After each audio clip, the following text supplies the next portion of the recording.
মাত্র 10,000 টাকা থেকে শুরু, আর আজ তিনি প্রথম সারির অভিনেত্রী। কিভাবে এত অল্প সময়ে সাফল্য পেলেন কেয়া পায়েল? তার এই যাত্রার পেছনে লুকিয়ে আছে এক শক্তিশালী বার্তা। সম্প্রতি একটি পডকাস্টে অংশ নিয়ে নিজের ক্যারিয়ারের শুরু ও বর্তমান ব্যস্ততা নিয়ে খোলামেলা কথা বলেছেন এই অভিনেত্রী। সেখানে ক্যারিয়ারের প্রথম পারিশ্রমিক নিয়ে স্মৃতিচারণ করতে গিয়ে কেয়া পায়েল জানান, তার প্রথম নাটকে পারিশ্রমিক ছিল মাত্র 10,000 টাকা।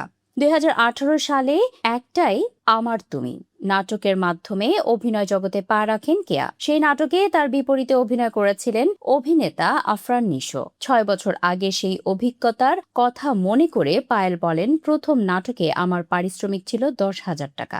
আজ 6 বছর পর এসে সেই ফল পাচ্ছি। তবে আমি সব সময় একটি কথা বিশ্বাস করি, আমি যদি ভালো করে কাজ করি এবং কাজে মনোযোগ দেই, তবে টাকা আমার পেছনে ছুটবে। তার মতে, অর্থের লোভে কাজ করলে শিল্পী হিসেবে হারিয়ে যাওয়ার ভয় থাকে। পায়েল বলেন, আমি যদি শুধু টাকার পেছনে ছুটতাম, তবে একটা সময় আমি হারিয়ে যেতাম এবং এই টাকাটাই আমাকে ধ্বংস করে ফেলতো। আমি হয়তো তাতে কোনো সুখ খুঁজে পেতাম না। নিজের কাজের প্রতি শতভাগ সততা আর ডেডিকেশনই তাকে আজকের অবস্থানে নিয়ে এসেছে বলে মনে করেন তিনি। প্রতিদিন কাজের চাপে নিজেকে সময় দেওয়া হয়ে ওঠে না ঠিকই, তবে এখন কাজের পাশাপাশি ব্যক্তিগত প্রশান্তি ও পরিবারের জন্য সময় বের করার চেষ্টা করছেন তিনি। ব্যক্তিগত ছোট একটি ব্যবসার দিকেও মনোযোগী হচ্ছেন এই তারকা। তবে সবকিছুর ঊর্ধ্বে অভিনয়ই তার প্রধান পরিচয়।